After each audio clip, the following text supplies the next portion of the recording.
तर मंडळी, प्रचाराला सुरुवात झाली, यात कोणत्याही प्रकारची शंका नाही. आपण आहोत उदगीर मतदारसंघामध्ये आणि उदगीर विधानसभा मतदारसंघाचे विद्यमान आमदार, राज्याचे मंत्री संजय बनसोडे आपल्या बरोबर आहे. चला, शंकाच नाही, तुम्ही प्रचार करताय, सगळीकडे जाणं आहे, वर्षभरही म्हणजे 5ही वर्ष आपलं जाणं झालेलं आहे.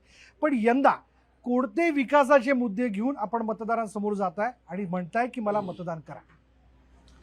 मी सर्वप्रथम मला महायुतीचा उमेदवार म्हणून जाहीर केल्याबद्दल मी महायुतीचे नेते आदरणीय एकनाथरावजी शिंदे साहेब, आदरणीय देवेंद्रजी फडणवीस साहेब आणि आमचे नेते आदरणीय अजितदादा पवार साहेब या सर्व महायुतीच्या नेत्यांचे मला उमेदवारी दिल्याबद्दल मी सर्वप्रथम या ठिकाणी आभार व्यक्त करतो.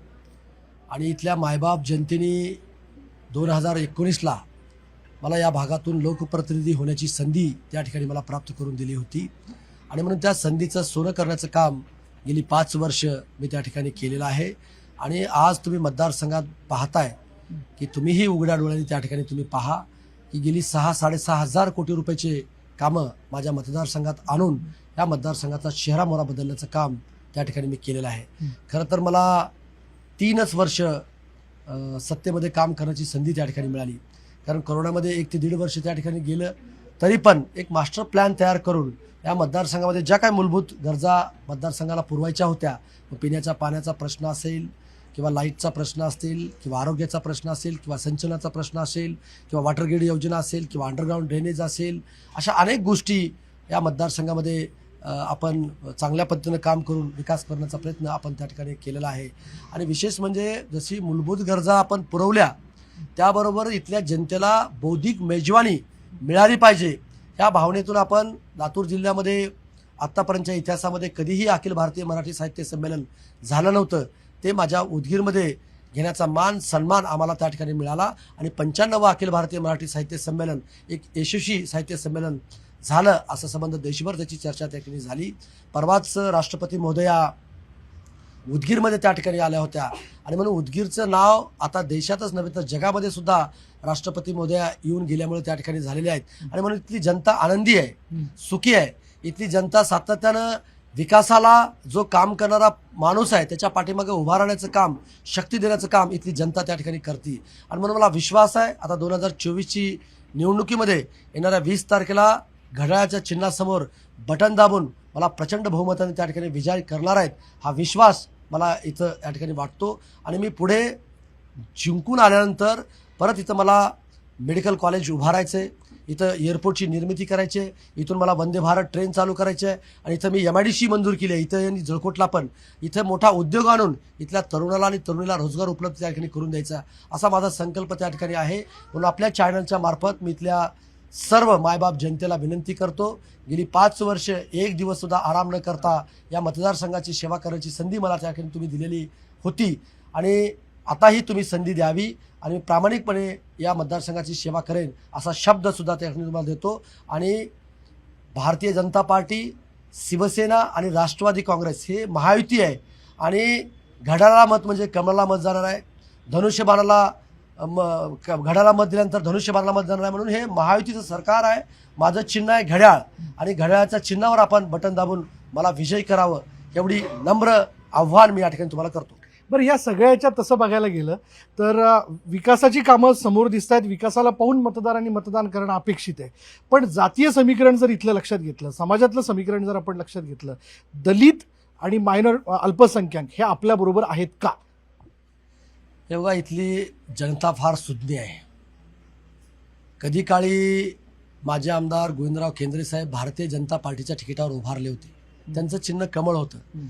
इथल्या अल्पसंख्याक बांधवांनी वन वे मतदान त्याला त्या ठिकाणी केलं होतं. एक चांगला माणूस, सगळ्याच्या संपर्कात येणारा व्यक्तिमत्व, अशी त्यावेळेस त्यांची ओळख त्या ठिकाणची होती आणि त्यांना मतदान त्या ठिकाणी केलं होतं. आज तर मी माझ्या अल्पसंख्याक बांधवासाठी अनेक त्याला मूलभूत गरजा मी त्या ठिकाणी पुरवल्या आहेत. उदाहरणार्थ शादीखाना असेल, उर्दू भवन असेल किंवा मुलींचं वसतिगृह असेल किंवा त्यांच्या एरियामध्ये मूलभूत गरजा पुरवायच्या असतील किंवा अशा अनेक गोष्टी आपण त्या ठिकाणी निर्माण त्या ठिकाणी केलेला आहे. आणि मला विश्वास आहे की इथला अल्पसंख्याक बांधव माझ्यासोबत आहे आणि मलाच त्या ठिकाणी मतदान करणार असा मला विश्वाससुद्धा त्या ठिकाणी आहे. आणि आज माझा मागासवर्गीय बांधवसुद्धा आज त्यांना ज्या गोष्टी 6 डिसेंबरला त्यांना चैत्यभूमीला जावं लागत होतं, धम्मचक्र परिवर्तनमध्ये नागपूरला जावं लागलं, तसलं जागतिक लेवलचं बुद्धविहार मी उदगीरला त्या ठिकाणी उभा केलेला आहे. आणि म्हणून माझा इथला मागासवर्गीय बांधव सुद्धा माझ्यासोबत त्या ठिकाणी राहील आणि मला प्रचंड मोठा आशीर्वाद त्या ठिकाणी देईल. सगळ्या जाती धर्मातले लोक, एकच नाही, वीरशैव लिंगायत भवन या ठिकाणी उभा केलं मी. सर्व लिंगायत समाज एक संघ होऊन माझ्या पाठीमागे ते आहे. मराठा भवन त्या ठिकाणी मी उभा केलं, सगळा मराठा समाज माझ्यासोबत त्या ठिकाणी आहे.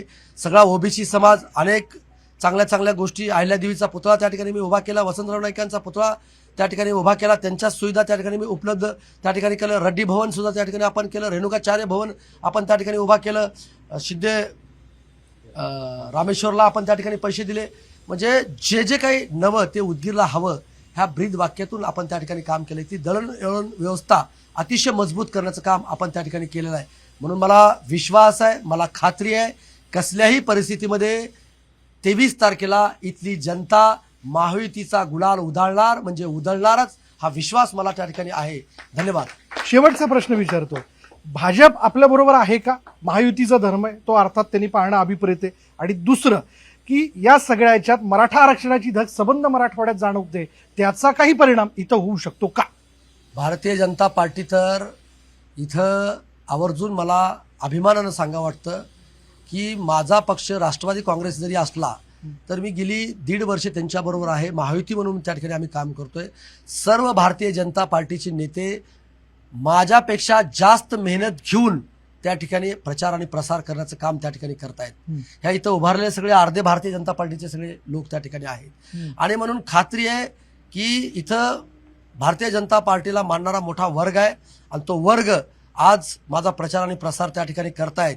आणि सगळी यंत्रणा, RSSची टीम असेल किंवा दल असेल आणि वेगवेगळ्या त्यांचे जे काही फॅक्टर असतील त्या सगळे घरोघरी जाऊन प्रचार आणि प्रसार करण्याचं काम त्या ठिकाणी करतायत. आणि म्हणून त्याची चिंता मला त्या ठिकाणी नाही. आणि मराठा समाजाबद्दल तर आम्ही सातत्यानं सांगितलोय की कुठल्याही आरक्षणाला धक्का नसता त्याला आम्ही आरक्षण त्या ठिकाणी दिलेलं आहे आणि सर्व जनता त्या ठिकाणी खुश आहे. आणि म्हणून मराठा समाज सुद्धा, मी मराठा भवन दिले, छत्रपती शिवाजी महाराज सांस्कृतिक भवन दिले, मी इथं स्मशानभूमीला जागा दिल्या. जवळजवळ 80 गावामध्ये छत्रपती शिवाजी महाराजांचे चबुतरा आणि पुतळा उभा करण्याकरता त्या ठिकाणी पैसे त्या ठिकाणी दिलेले आहेत. म्हणून इथला सगळा मराठा समाज माझ्यासोबत त्या ठिकाणी आहे, असं मला आवर्जून तुम्हाला त्या ठिकाणी सांगायचं. तुम्ही दलित चेहरा म्हणून, तुमचं दलितांच्या वतीने असणारा चेहरा म्हणून तुम्हाला मंत्रिपदाची संधी देण्यात आली. पुन्हा सरकार येतंय तर व्यासपीठावर आपण शपथ घेणार का? ते नेतृत्व त्या ठिकाणी ठरवत असतं. पहिल्यांदा इथल्या जनतेने मोठा आशीर्वाद त्या ठिकाणी दिला पाहिजे.